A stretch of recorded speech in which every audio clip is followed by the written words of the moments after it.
Barka da zuwa Hausa Magic TV. Kar ka manta mai sauraro ka danna mana alamar subscribe da ƙararrawar sanarwa domin ta hanyar haka ne kawai za ka kasance da sabon shirye-shiryenmu da zarar mun ɗora. Mun gode masu sauraro. Marigayi shugaban kungiyar jama'at Ahlus Sunna Lidda'awat wal Jihad wadda aka fi sani da Boko Haram Abubakar Shekau ya bayyana yadda Boko Haram ke samun kuɗi da makamai dab da zai mutu. Kafin ya bar duniya, Abubakar Shekau ya faɗi inda Boko Haram ke samun makamai. A wani sako da ya shiga hannun 'yan jarida, an ji Abubakar Shekau yana waɗannan bayanai. A wani ɓangare na sakon sautin murya da Abubakar Shekau ya fitar na ƙarshe, jaridar Home Angel ta ce ya ɗauko bayanin Boko Haram da ƙungiyar Al-Qaida da ISIS. Jaridar ta bayyana cewa Abubakar Shekau ya yi wannan bayani wanda ba kasafai aka saba jinsa ba. A wannan sako da shugaban ƙungiyar Boko Haram ya fitar dab da zai mutu, ya bayyana abubuwan da suka jawo saɓani tsakaninsu da kishiyar ƙungiyar ta'addancin nan mai suna ISWAF. Da alama Abubakar Shekau ya yi wannan magana ne a gaban wata tawaga, inda ya faɗi sarsalar alaƙarsu da Al-Qaida da mubaya'ar da suka yi wa ƙungiyar ISIS.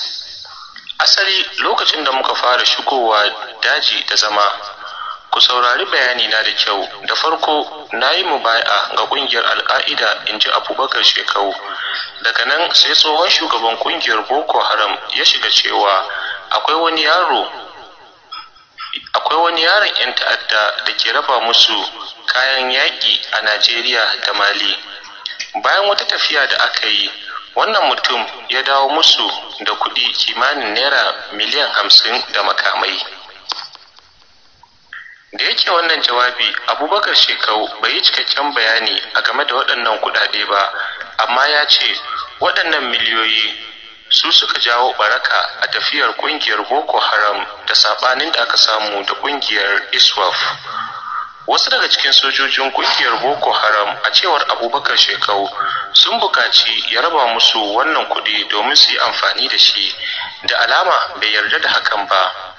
Daga baya hukuma ta yi ram da wannan mutum da ke taimakawa 'yan ta'adda.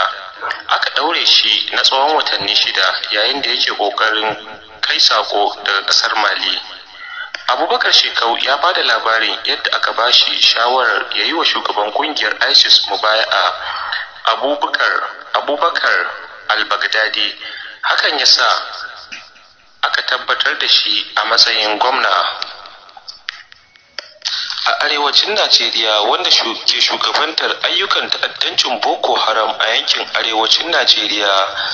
Idan yau ne farkon zuwan wannan tasha, muna so ku danna mana alamar subscribe, sannan ku danna ƙararrawar sanarwa da zarar mun ɗora sababbin shirye-shiryen mu masu tushe da inganci tare da asali, za a sanar da ku kai tsaye. Marigayi shugaban kungiyar jama'at Ahlus Sunna Lidda'awat wal Jihad wadda aka fi sani da Boko